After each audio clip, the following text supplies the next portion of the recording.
అన్ని కలిసి చదువుకుందాం. 1 Chronicles chapter 4 verse 10. 4-10 అందరం కలిసి త్వరగా చదువుకుందాం. యబ్బేజు ఇశ్రాయేలు దేవుని గురించి మొరపెట్టి, నీవు నన్ను నిశ్చయముగా ఆశీర్వదించి నా సరిహద్దును విశాలపరచి నీ చేయి నాకు తోడుగా ఉండ దయచేసి నా కీడు రాకుండా దానిలో నుండి నన్ను తప్పించుము అని ప్రార్థింపగా దేవుడు అతడు మనవి చేసిన దానిని అతనికి దయచేసెను. మనందరికీ బాగా పరిచయం. యబ్బేజు ఎందుకు తన సహోదరుల కంటే గనుడై ఉన్నాడో గత 4 వారాలుగా 4 సత్యాలు మనం చూస్తూ వచ్చాం. ఈరోజు 5వ సత్యాన్ని మనం చూస్తున్నాం. యబ్బేజు ఎందుకు గనుడు అంటే తన ప్రార్థనలో ఒక రెండవ ప్రాముఖ్యమైన అంశాన్ని యాడ్ చేశాడు. ఏమని ప్రార్థించాడు? రెండవ భాగం చూడు. నీవు నన్ను నిశ్చయముగా ఆశించి, గత వారాలు మనం చూసాం అది. ఈరోజు చూడబోతున్నాం. నా సరిహద్దులు విశాలపరచి, please enlarge my coast, my boundaries, my limitations.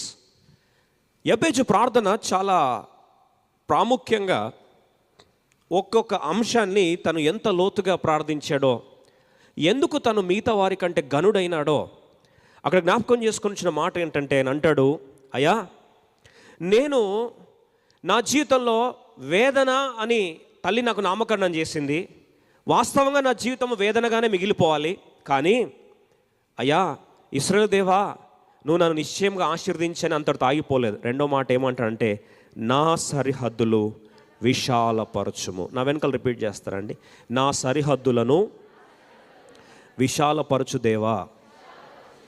ఎందుకు ఈ ప్రార్థన అంత ప్రాముఖ్యమైందంటే, చాలాసార్లు మన జీవితంలో ఎందుకు మనము సమృద్ధి అయిన జీవాన్ని అనుభవించలేకపోతున్నామంటే, ప్రధాన కారణం ఎందుకు దేవుని శక్తిని మనం అనుభవించలేకపోతున్నాం, ప్రధాన కారణం ఏంటంటే, మనం చాలాసార్లు మనము తయారు చేసుకున్న హద్దుల్లో, మనము కట్టుకున్న గోడల్లో, మనము కట్టుకున్న లిమిటేషన్స్లో మన వైశాల్యాన్ని పెంచుకోకుండా మనం ఏం చేస్తామండి? అడ్డుపడుతుంటాం. మీరు అనొచ్చు, అదేంటండి ఈయన చేసింది భౌతికమైన ప్రార్థన అయి ఉండొచ్చు కదా. విశాలపరచు దేవా అంటే, నా బౌండరీస్, ఈరోజు నేను సింగిల్ బెడ్రూమ్లో ఉన్నాను, నేను ప్రార్థిస్తున్నాను ప్రభా నాకు డబుల్ బెడ్రూమ్ ఇవ్వు. డబుల్ బెడ్రూమ్ ఉన్నాను ప్రభా, దాన్ని నాకు ఇప్పుడు ఏం చేయాలి? ట్రిపుల్ చేయి ప్రభా. ప్రస్తుతం 1 ఎకరా భూమి ఉంది నాయన. ఇప్పుడు నువ్వు ప్రార్థన చేస్తున్నావు, ఈరోజు లైఫ్ టెంపుల్కి వచ్చాను ఫస్ట్ ఆదివారము నాయన, నెక్స్ట్ సండే కల్లా నాకు 2 ఎకరాలు ఇవ్వు ప్రభా. నువ్వు ఇలా దీవిస్తూ వెళ్తే నేను యబ్బేజు ప్రార్థన నా జీవితం నెరవేరినట్లే ప్రభా అని మనం కూడా అంటాం.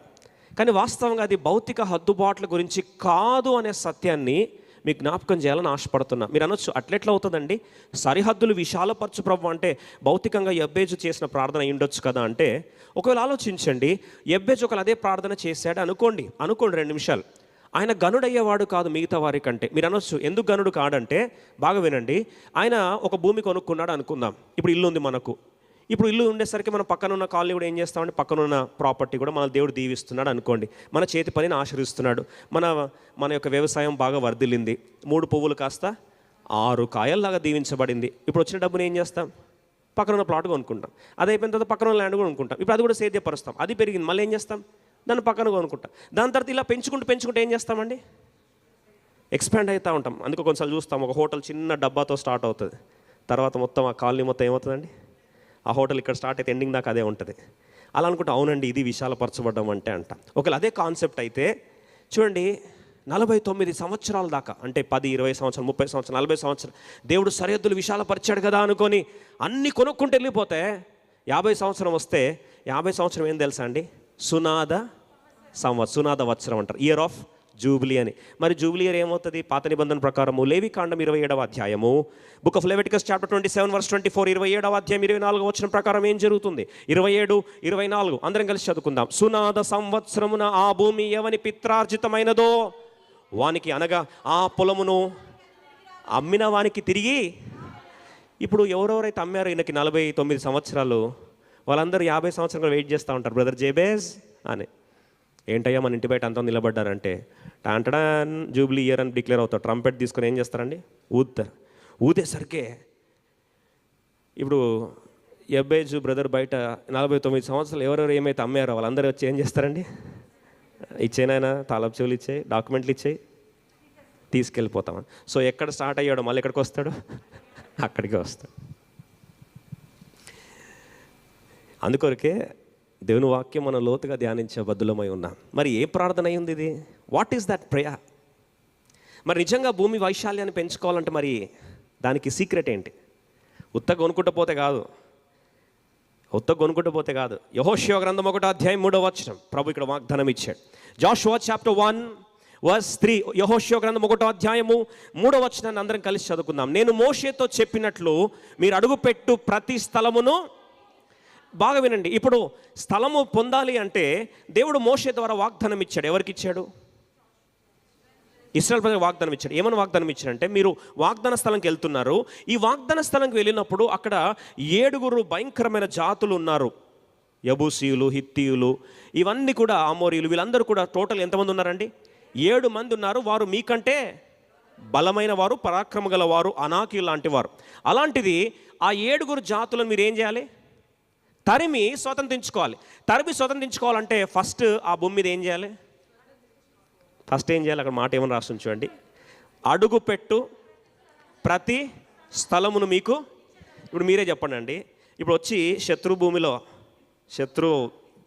శత్రు జాగాలో వచ్చి అడుగు పెడితే ఏమవుతుంది? పాకిస్తాన్లో కాలు పెట్టండి.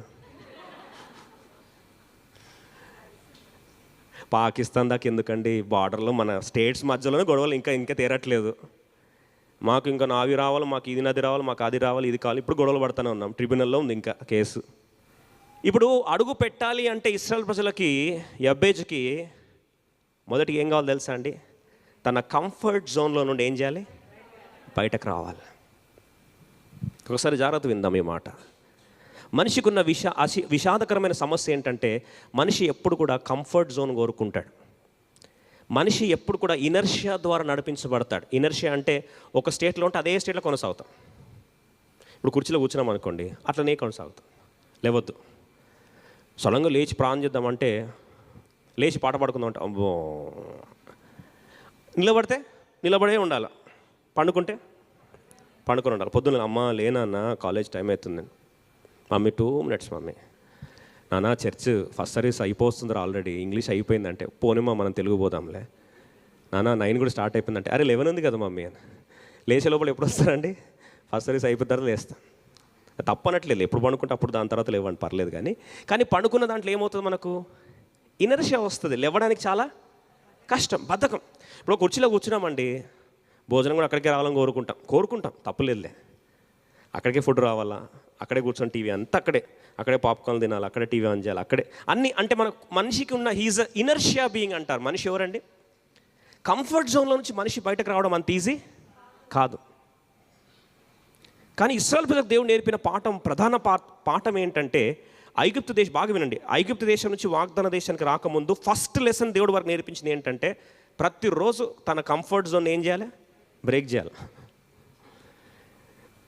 అమ్మ అలసిపోయి వచ్చాం, మోసాం కదా అని గుడారం కట్టుకొని, మేఘస్తంభము అలా ఆగిపోయింది కదా అని చెప్పి మేకులు కొట్టుకొని ఇల్లు కట్టుకొని రెడీ చేసుకొని పండుకున్న లోపల సడన్గా మేఘస్తంభం కలుగుతుంది అంటే ఏం చేయాలి? మోసెస్ బ్రదర్, ఒక 2 minutes టైం ఏంటి బ్రదర్, 2 hours నిద్రపోయి లేసొస్తా అంటే, నువ్వు పడుకొని అయినా మేము పోతామంటారు. సరే, రాత్రిలో అగ్నిస్తంభం అలా ఆగినట్టు ఆ స్తంభము సడన్గా కదలాలంటే ఏం చేయాలి వీళ్ళు? లేదు అగ్నిస్తంభం పోయినా పర్లేదు, వెనకలు ఉండిపోతా అంటే అరణ్యంలో చచ్చిపోతారు చలికి. అంటే దేవుడు వారికి 40 years ట్రైనింగ్ ఏమి ఇచ్చాడంటే, కంఫర్ట్ జోన్ని బ్రేక్ చేయడం నేర్పించాడు. ఎంతమంది మాట అర్థమైన వాళ్ళు చేయొద్దండి. ఫస్ట్ ఆఫ్ ఆల్ మన విశాలత రావాలి అంటే, బౌండరీస్ ఎన్లార్జ్ కావాలంటే రహస్యం ఏంటండి? కంఫర్ట్ జోన్లోంచి మనం ఏం కావాలి? బయటకి రావాలి. రాకపోతే కొన్నిసార్లు గూడు దేవుడే చెదరగొడతాడు. ఏం ఫీల్ అవ్వకండి. నిజం, దేవుడు గూడు ఏం చేస్తారండి? పక్షిరాజు పైకి లేవాలంటే ఏం చేయాలి? గట్టిగా చెప్పండి. గూడు చెదరగొట్టావా ప్రభా, నా గూడు మీదనే పడ్డావా నాయన అంటే, అవును నీ మీదే పడతా అంటాడు. ఎందుకంటే నువ్వేం కావాలి? పక్షిరాజులాగా ఎగరాలి అంటే గూడు చెదరాలి. ఇప్పుడు విశాలపరచు ప్రభు అని ప్రార్థన చేస్తున్నంటే ఎంత ధైర్యం ఉండాలి కదండి. ఆయనకు తెలుసు విశాలపరచని ప్రార్థన చేస్తే నెక్స్ట్ దేవుడు ఏం చేస్తాడు? కంఫర్ట్ జోన్ నుంచి బయట బ్రేక్ చేస్తాడు. ఏబేజ్ అన్నాడు, yes I'm ready for that. Comfort జోన్లో ఉండిపోయి కేవలం ఒక జీనియాలజీలో వంశపారంపరంగా పలాని పేరు పలాని వ్యక్తిని కన్నాడు చచ్చాడు, పేరు కన్నాడు చచ్చాడు, పేరు కన్నాడు చచ్చాడు, 1 దినవృత్తాంతముల అధ్యాయాలన్నీ అవే రాశారు. ఎప్పుడైతే నా దగ్గరకు వచ్చిందో 4, 9, 10 యబ్బేజు తన సహోదరుల కంటే గనుడో. నాకంటూ కొద్ది స్పేస్ దేవుడిచ్చి యబ్బేజు పుట్టాడు, పెళ్లి చేసుకొని కన్నాడు, చచ్చాడు అని రాయొద్దు నా కొరకు. నా సరిహద్దులు ఏమైనాయి? విశాలపరచు ప్రభువా, నా కంఫర్ట్ జోన్ నుంచి అడుగేసి బయటకు వస్తున్నా, తెగిస్తున్నా ప్రభువా అని బయటకు రాగలిగిన సత్తా ఉంది నాకు. నా పక్కన వంశపారంపరలో పేరు కాదు రాయడము, యబ్బేజు తన సహోదరుల కంటే గనుడు. యోర్దాను నది ముందు నిలబడి మనందరం వెయిట్ చేస్తాం. ప్రభువా, ఎర్ర సముద్రం చీల్చిన దేవా, యోర్దాను కూడా చీల్చిన ఆయన. కర్ర ప్రభువా, కర్ర, నీ వాక్యం అనే కర్ర వేసి కొడతా ప్రభువా అని. ఏం యోర్దాను నది చీలదండి. యోర్దాను నది మీద ఏం చేయాలి? యాజకులు ఫస్ట్ అడుగు తీసుకొని ఏం చేయాలి? చల్ల నీళ్ళు దాకాలి కాలికి. అమ్మ మునిగిపోతే ఎట్లా అంటే, అమ్మ రిస్క్ అంటే అదే. మునిగిపోతాం. విశ్వాసంతో ఏం చేయాలి? అడుగు వేస్తే ఎర్ర సముద్రం యోర్దాను నది ఏమవుతుంది? ఏకరాశిగా 2 వైపులు ఏమైందండి? నిలిచిపోయింది. Are you ready to take a risk out of your comfort zone? చాలాసార్లు ఈ లిమిటేషన్స్ మనం బయటకు రావాలి అంటే ఆ కంఫర్ట్ జోన్ నుంచి మనం ఏం చేయాలండి? బయటకు రావాలి. నువ్వు కంఫర్ట్ జోన్ నుంచి బయటకు వచ్చావా లేదా అనే దానికి, సరిహద్దులు నీకు విశాలపరచబడ్డాయా లేవా అనే దానికి మనం చనిపోయిన తర్వాత 10 సంవత్సరాల తర్వాత టెస్ట్. మీరు అనొచ్చు, ఎవరు ఉంటారండి చనిపోయిన తర్వాత అని. ఒక వ్యక్తి చనిపోయిన తర్వాత 10 years తర్వాత 3 రకాల స్పందనలు వస్తాయి ఆ వ్యక్తి గురించి. మనం చచ్చిపోతే కూడా మన గురించి 3 రకాల రెస్పాన్స్లు వస్తాయండి. నెంబర్ 1 ఏంటంటే, ఏం ఫరక్ పడదు ఎవరికి, నో ఇంపాక్ట్. మెమోరియల్ సర్వీస్ పెట్టుకుంటారు, థ్యాంక్స్ యూ, ప్రైజ్ లాడ్ అంటారు అంతే. పెద్ద ఒక వ్యక్తి ఉండే, అమ్మ పాపం అండి, మా నాన్నగారండి, మా తాతగారండి, ఈరోజు అండి ప్రభునందు నిద్రించండి, నీతిమంతులు జ్ఞాపకం చేసుకుంటే వందనాలండి అని. ఇది first group, no impact, 0 impact group. Second group ఎవరంటే, వారు భౌతికంగా మానసికంగా నేను ప్రభావితం చేస్తాను, మనుషులు ప్రభావితం చేస్తాను. రెండో గుంపు అండి, 10 సంవత్సరాల తర్వాత ఈ వ్యక్తి నిజంగా సరిహద్దులు విశాలపరచబడ్డాయా లేదా అని దానికి గుర్తు ఏంటంటే, వాళ్ళు మానసికంగా భౌతికంగా ప్రజలు ఏం చేస్తారు? ఇంపాక్ట్ చేస్తారు, ప్రభావితం చేస్తారు. అంటే రిస్క్ తీసుకున్నారని అర్థం. వంశాల వాళ్ళ పేరు పుట్టాడు, పెళ్లి చేసుకున్నాడు, చచ్చాడు అనే బ్యాచ్ కాదు వాళ్ళు. వాళ్ళు ఏం చేస్తారండి? చుట్టుపక్కల కొందరినైనా ఏం చేస్తారు? టచ్ చేస్తారు. 10 years తర్వాత కూడా వాళ్ళు ఏం చేస్తారండి? గుర్తుపెట్టుకుంటారు. సెకండ్ గుంపు. ఇప్పుడు 3వ గుంపు వస్తుంది. వారు ఎంత ప్రభావితం అంటే కేవలం ఇక్కడ ప్రజలనే కాదండి, వారు నిత్యత్వాన్ని ప్రభావితం చేస్తారు. They will impact the eternal pages of history.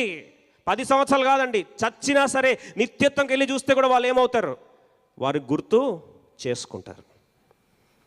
ఈరోజు మనం డిసైడ్ చేసుకోవాలి, నేను మరణించిన తర్వాత నాకు ఈ 3 గుంపుల్లో ఏ గుంపు అని. 90% ఫస్ట్ గుంపులోకి వెళ్ళిపోతాం. ఎందుకు బ్రదర్ రిస్క్, ఎందుకు అంతా రెడీగా నుంచి, ఎందుకు బ్రదర్ టెన్షన్ ఎందుకు అని. కొన్నిసార్లు ధైర్యంతో అడుగులు వేయాలంటే మనకి ఎంత భయమో, ఎంత అమ్మా ఎవరు చూసి వచ్చారండి, చచ్చిపోయింది అది ఎవరు చూస్తాడులేండి, ఏదో చూసేది పట్టేది. యబ్బేజు అట్లా అనుకొని ఉంటే యబ్బేజు ఈరోజు ఆయన పేరు గనుడు అని రాయబడేది కాదు. మరి యబ్బేజు ఏ సరిహద్దును చీల్చుకొని బయటకు రావాలని, విశాలపరచబడాలని ప్రార్థించాడో మొదటి సత్యాన్ని జ్ఞాపకం చేస్తాను. First you need to enlarge your spiritual boundaries. నీ ఆత్మీయ సరిహద్దులను చీల్చుకొని బయటకు రావాలి. మొదటిది కీర్తన 119:32 చదువుకుందాం. ఈ మాట చూసి మనం బలలో ప్రవేశిస్తాం. చాలా ప్రాముఖ్యమైన మాట. ఈరోజు నువ్వు ఎలా వచ్చావో అలా వెళ్ళడానికి వీలు లేదండి. మళ్ళీ ఒకసారి జ్ఞాపకం చేస్తున్నా, లైఫ్ టెంపుల్కి వచ్చి ఆ వాక్యం విన్నాం బ్రదర్, అలాగా బాగుంది, మంచిగా ఉందని చెప్పి వెళ్ళిపో, అది కాదు. ఈరోజు వస్తే మన జీవితాలు మార్చబడాలి, సరిహద్దులు విశాల పరచబడాలి, జీవితంలో సమృద్ధి అయిన అనుభవం మన సొంతం అవ్వాలి. అందరం కలిసి చదువుకుందాం. నా హృదయమును నీవు విశాలపరచునప్పుడు నేను నీ ఆజ్ఞల మార్గమును.